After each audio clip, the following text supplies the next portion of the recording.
You know, people think time heals all wounds. They say years soften the sharp edges of pain, that age brings peace, that memories fade until they're nothing more than soft echoes. But that's a lie. Some memories don't fade, they grow louder. Some wounds don't heal, they deepen.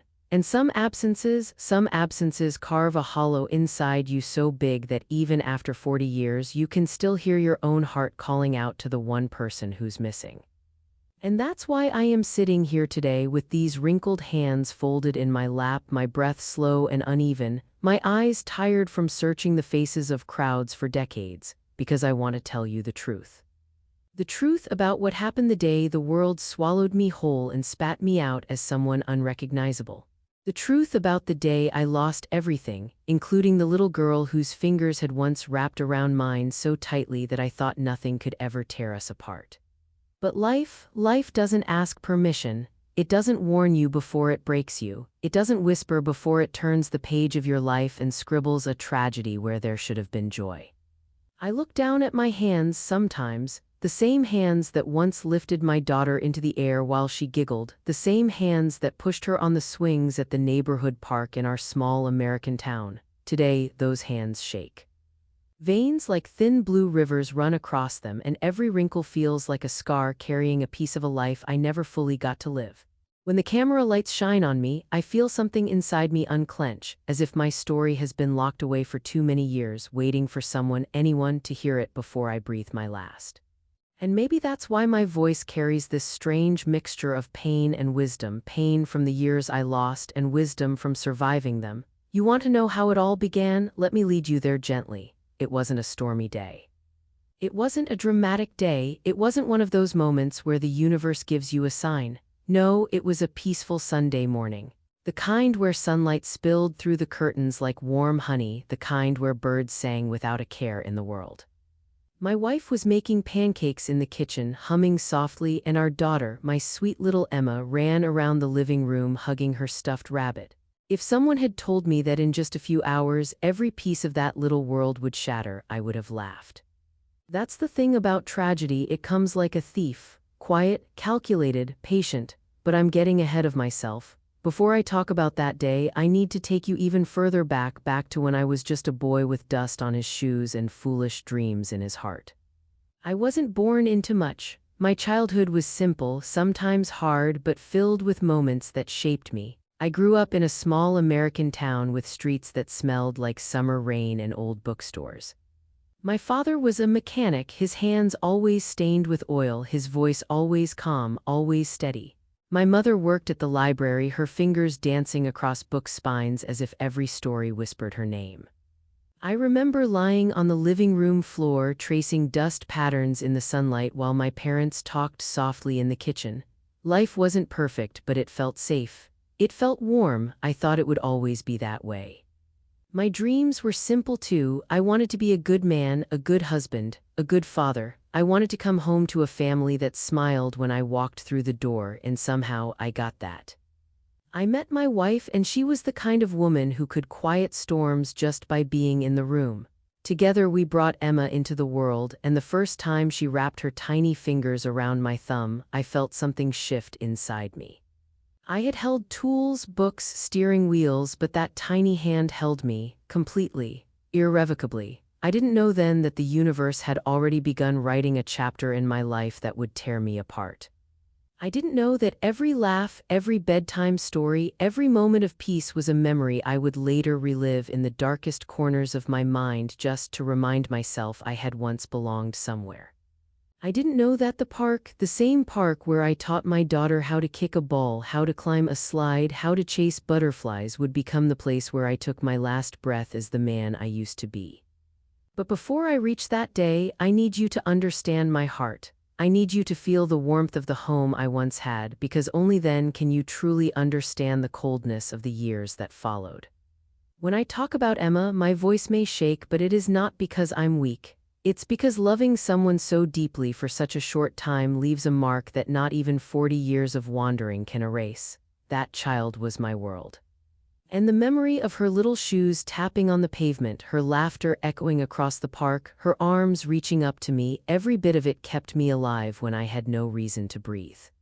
I remember that morning so vividly it frightens me, the smell of butter melting in the pan, my wife smiling at me over her shoulder, the sound of Emma's tiny footsteps. I tied her shoelaces, kissed the top of her head, and she giggled that breathless little giggle that only children have, the kind that sounds like pure innocence bottled in sound.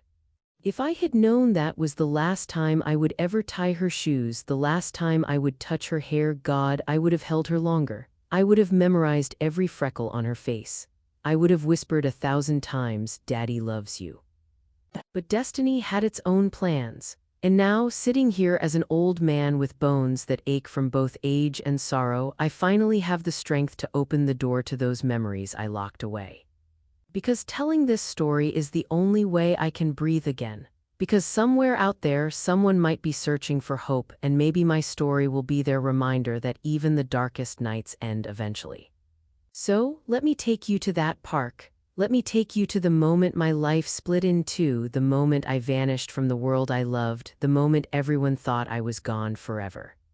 But before we step into that memory, let me warn you, nothing about what happened next was simple, nothing about it was fair, and nothing about it was quick. Life doesn't destroy you in one blow, it breaks you slowly, quietly. Piece by piece, yet here I am, still breathing, still remembering, still hoping that somewhere in these words someone will understand the weight I've carried for 40 years, and so my story begins. You know, when I close my eyes, I can still hear the crunch of gravel under my shoes that morning. It's strange how certain moments stay sharper than photographs, as if time itself refuses to blur them.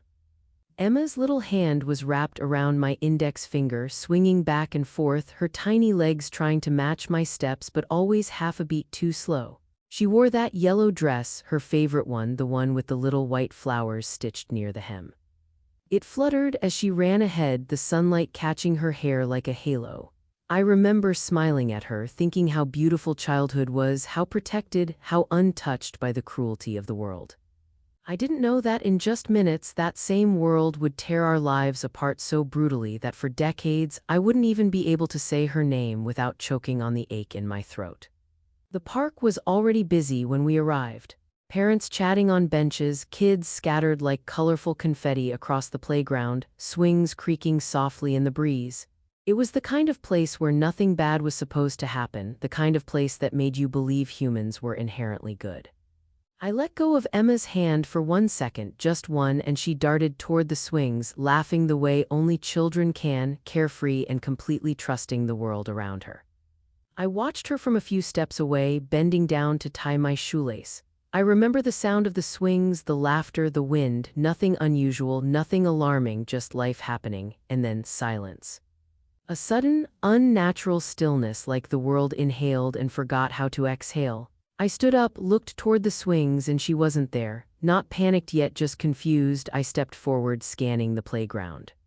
I expected to see her running toward the slide or chasing another kid, but she wasn't anywhere. My chest tightened. The air felt thin. I called her name, first softly, then louder still. Parents turned their heads, eyes curious, concerned. I searched behind bushes near the benches, behind the restroom building. Nothing. It felt like time folded in on itself, like the entire park had suddenly grown bigger, darker, impossible to navigate. And somewhere in that growing panic, a scream in my head began repeating the same thought over and over. Something is wrong. Something is very, very wrong. I saw a woman pointing toward the far side of the park, toward the path that led to the parking lot. "I think she was with a man," she said. Her voice still echoes in my nightmares. A man, a stranger, holding the hand of my daughter, walking calmly away. My legs moved before I could think. I ran faster than I ever had in my life, sprinting toward the path, my heart hammering so violently I thought it would burst. I remember seeing a glimpse of yellow, a flash of that little dress just as a van door shut. I yelled. I screamed her name, but the engine roared to life, wheels spinning, gravel into the air, and in the space of a single heartbeat, my world was gone. I chased that van until my lungs tore with fire.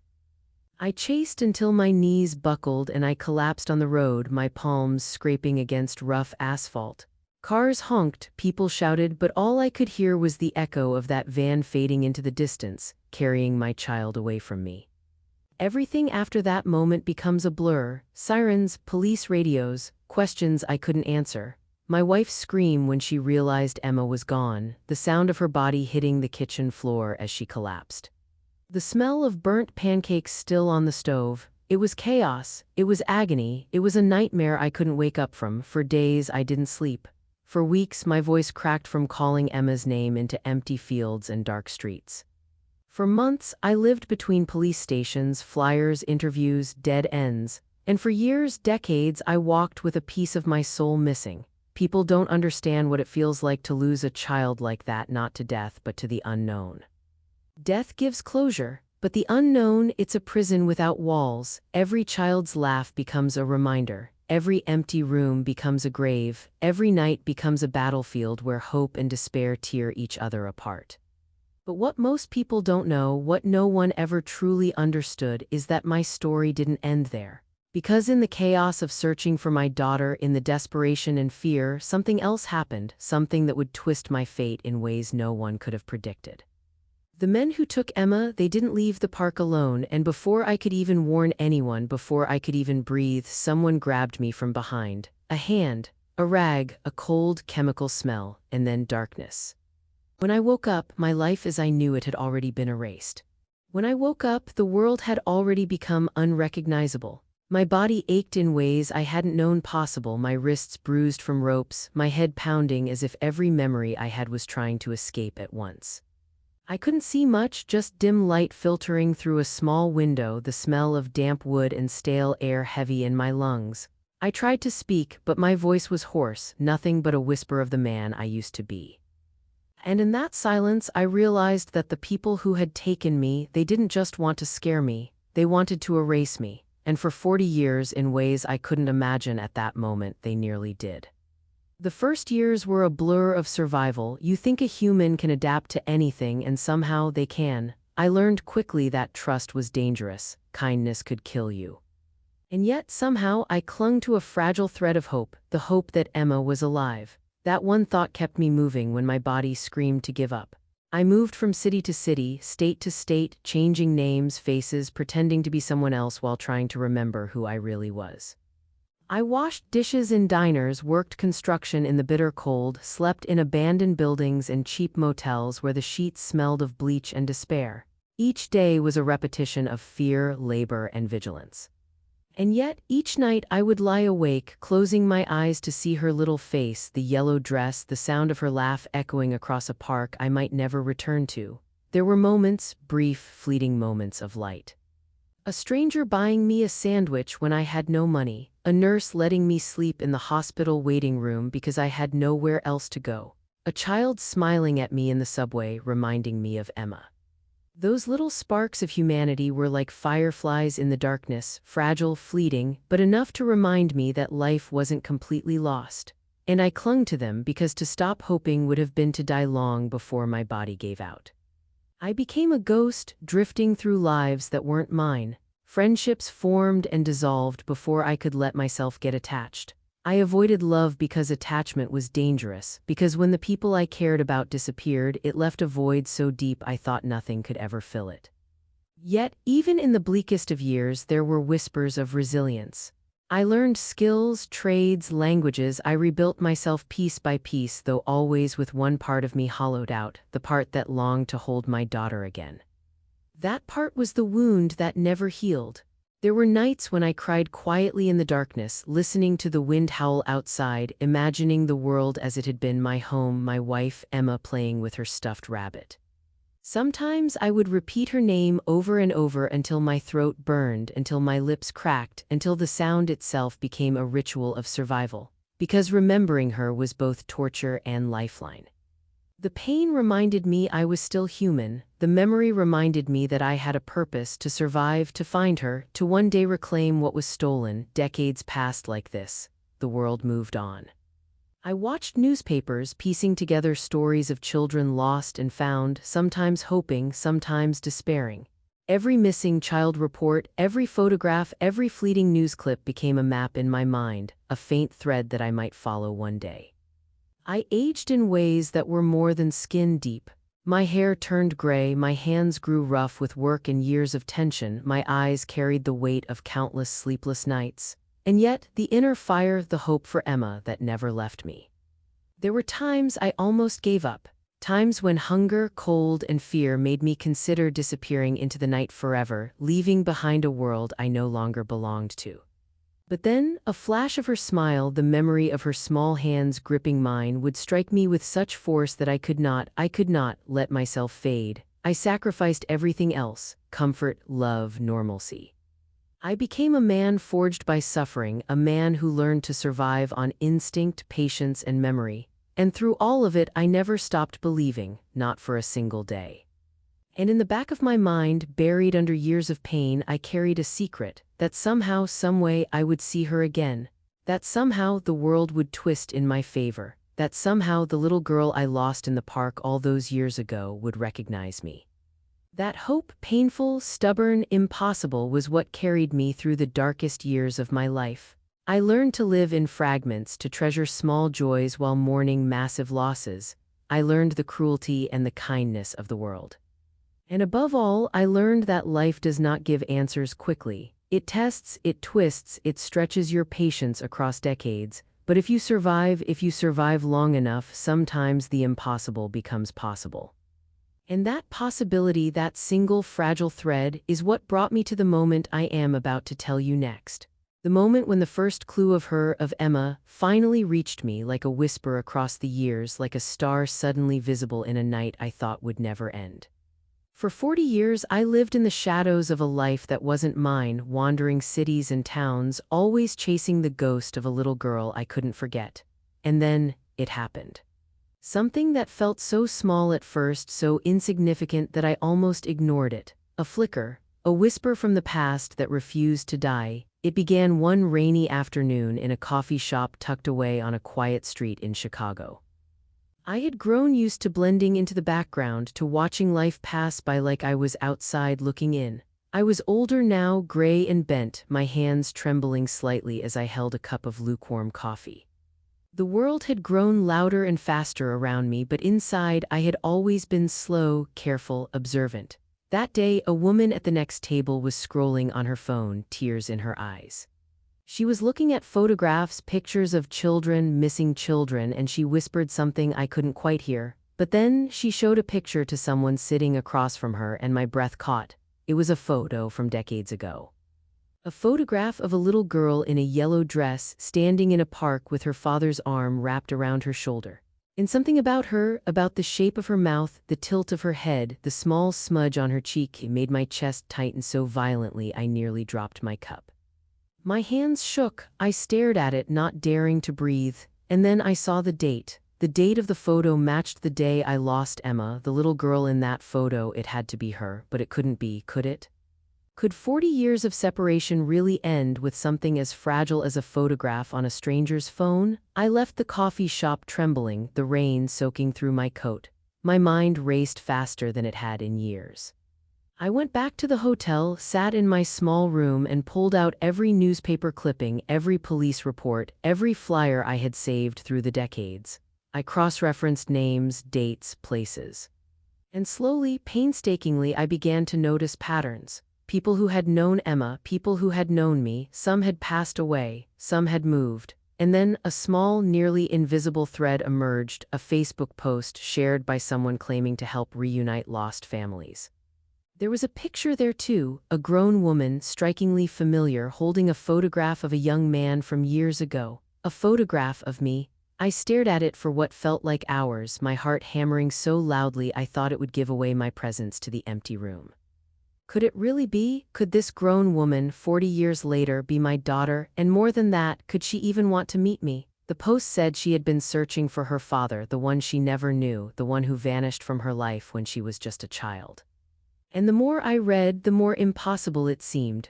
My hands shook as I scrolled through comments, messages, and replies. There were people calling her story miraculous, impossible, heartbreaking.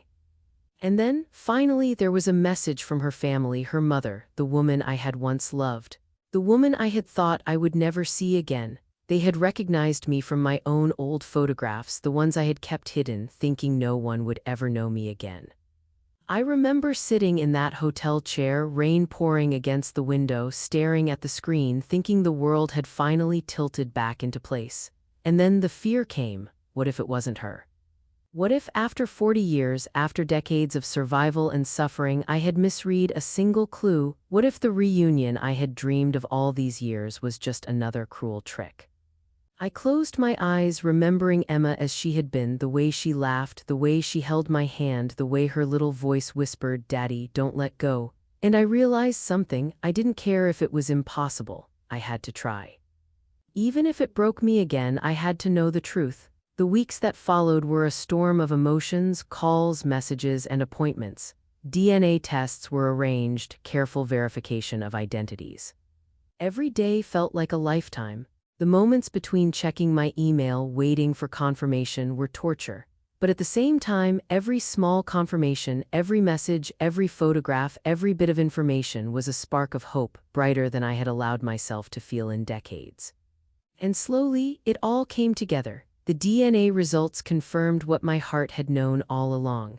The woman in that photograph, the grown woman who had spent her entire life with only a photograph of her father to hold on to, she was Emma. My Emma. I can still remember the first call from her mother. Her voice trembled as she said, We found him. He's alive. It's really him." My own voice caught in my throat, tears streaming down my face. I didn't know whether to scream or cry, to laugh or collapse. I had imagined this moment for decades, and yet nothing could have prepared me for the raw, overwhelming reality of it. I was going to see her after 40 years. I was going to hug my daughter again. The night before I met her, I couldn't sleep. I sat in my chair, staring at the walls of the small room, remembering every birthday she had missed, every Christmas, every scraped knee I hadn't been there to kiss. I whispered her name into the darkness, imagining what it would feel like to finally hold her. And in that moment, a strange peace came over me. I realized that even though life had taken decades from us, love had never left. Not for a single day. The next morning, I traveled to the place they arranged for our meeting. I arrived early, pacing, my hands shaking like they had not stopped shaking in 40 years, and then I saw her. She was standing across the room, a grown woman now, but there was no mistaking the eyes that had once been so small, so innocent, that had looked up at me for protection, for guidance, for love. And I knew in that instant that every tear, every lonely night, every hardship I had endured had led me to this exact moment. I couldn't speak at first. My voice had vanished. All I could do was walk toward her slowly, carefully, as if she were a fragile glass sculpture that could shatter at a touch. And then our eyes met. And in that single moment, 40 years of separation collapsed. Time didn't exist. The world didn't exist. There was only her and me, and when I finally reached her, I held her tight. My hands, aged and trembling, cupped her face, and she cried into my chest just as I had imagined so many times in my dreams. It wasn't a reunion filled with words. There was no need. Our tears spoke everything. Our shaky breaths, the trembling of our hands, the whispers of each other's names, they said what decades of longing could not. And in that embrace, I felt the weight of 40 years lift from my shoulders. I felt the impossible become real. I felt my daughter again, my Emma. Even now, when I close my eyes and think back, the memory of that first hug is vivid beyond words. The warmth of her arms around me, the sound of her sobbing, the feel of her heartbeat against mine, it was a reminder that life, even after its cruelties, can still bring miracles. That hope, even when it seems lost, can return in the most unexpected ways. And as we sat together afterward, holding hands, sharing whispered memories, and trying to bridge 40 years of silence, I realized that the story didn't end with loss. It ended with love. It ended with reunion. It ended with the promise that even after decades of darkness, family and hope and love can still find a way back. The day we were finally to meet, I woke before dawn. My old bones ached in protest, but I hardly noticed. I was alive with a restless energy I hadn't felt in decades. 40 years of longing, fear, and loneliness had led to this moment. My hands, so familiar with work, with survival, with trembling in quiet hotel rooms, trembled now for a very different reason: anticipation, hope. A fear that all these years of dreams might crumble in the face of reality. When I arrived, the room was quiet, almost serene. I could hear the faint hum of the city outside, the soft shuffle of feet on the polished floor, and then I saw her. Emma, 40 years older, grown into a woman I barely recognized at first, but those eyes, the eyes never changed. Those eyes were mine. Same wide, searching eyes I had watched as a child. They held curiosity, caution, pain, and hope. I could see the years reflected there. And yet, in those eyes, I also saw the little girl who had once clung to my hand in a park I had never truly left behind. I stopped a few steps away, afraid to move too quickly, afraid to shatter the fragile reality. Her hands lifted slightly, then lowered, unsure, hesitant. And then she took a step forward.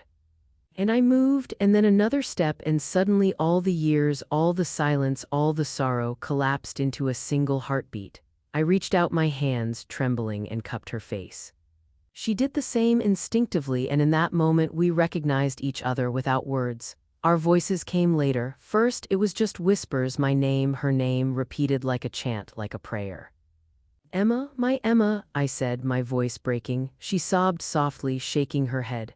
"Daddy, I can't believe it. I thought you were gone." And there it was, 40 years of separation, of pain, of longing, spoken in a single, fragile confession. We hugged, held each other tightly, rocking slightly as if the motion could erase decades of loss. Her hands were warmer than I remembered, firmer, grown. My hands were rougher, shaking, but the connection soul to soul was instantaneous. The world outside disappeared, the room dissolved. Only her and I existed, finally together again. Her family gathered around us, tears flowing freely. Her mother, my wife, older, lined with sorrow and wisdom, stood back for a moment, letting us reunite before breaking into tears herself. She reached out, trembling, to hold my hands. Thank God you're alive," she whispered, and I felt her grief and relief press into me like a weight I'd carried unknowingly for decades. We cried together, holding each other, shaking, whispering names, whispering apologies for years lost, and whispering promises for the time ahead. There were no words to describe the intensity of that moment. Every memory, the park, the yellow dress, the laughter, the screams, the van, the years of searching, the pain, the loneliness, flooded back in a torrent. And yet, amid the flood, there was something else, a strange, piercing sense of peace. A feeling that finally the story had come full circle, that despite the darkness, despite the cruel twists of life, love had returned. We spent hours talking afterward. Stories exchanged, memories compared, tears falling in quiet rhythms. Emma showed me photographs of herself growing up, milestones I had missed. I told her about the years I had spent surviving, searching, hoping. She listened, eyes wide, sometimes whispering, sometimes shaking her head in disbelief, and I could see the courage it took for her to hear the truth of her father's life, a life that had been stolen from her. And yet, even in the tears, there was laughter. Small moments of joy broke through the decades of pain. Her laugh, the same laugh that had once echoed in the park, came back to me in fragments, and in that laughter I felt the impossible. The proof that life, though cruel, can still give back what was lost. I realized in the quiet moments afterward that this reunion was bigger than just a meeting. It was a lesson. A reminder that even when life fractures us, even when hope seems gone, persistence, love, and faith can create miracles. That hope, no matter how buried, can reach across time. That family, though tested by separation and suffering, is never truly lost. Now, as I sit here, older, wrinkled, tired, but finally at peace, I look around at the family I once thought I had lost forever. Emma sits beside me, holding my hand. Her children climb around our knees. My wife smiles softly from the chair across the room, her eyes glistening, and I breathe, truly breathe, for the first time in 40 years. Life has not been easy, it has not been fair, and it will never be perfect. But in this room, in this moment, surrounded by love restored and time reclaimed, I finally understand what matters most. That love endures, that hope endures. That even the deepest wounds can be healed, not by forgetting, not by erasing, but by reconnecting, by holding on, and by never giving up. And so, I whisper a prayer of gratitude. Not just for finding Emma, not just for the reunion, but for life itself, for resilience, for endurance, for the chance to be whole again. And I tell myself softly as her hand squeezes mine, the story isn't over. It will never be over, because love, true love once found, never truly leaves us. If you are listening to this story, let it remind you: hold your loved ones close, cherish each day, and never, ever give up hope. Because sometimes, even after 40 years, miracles do happen.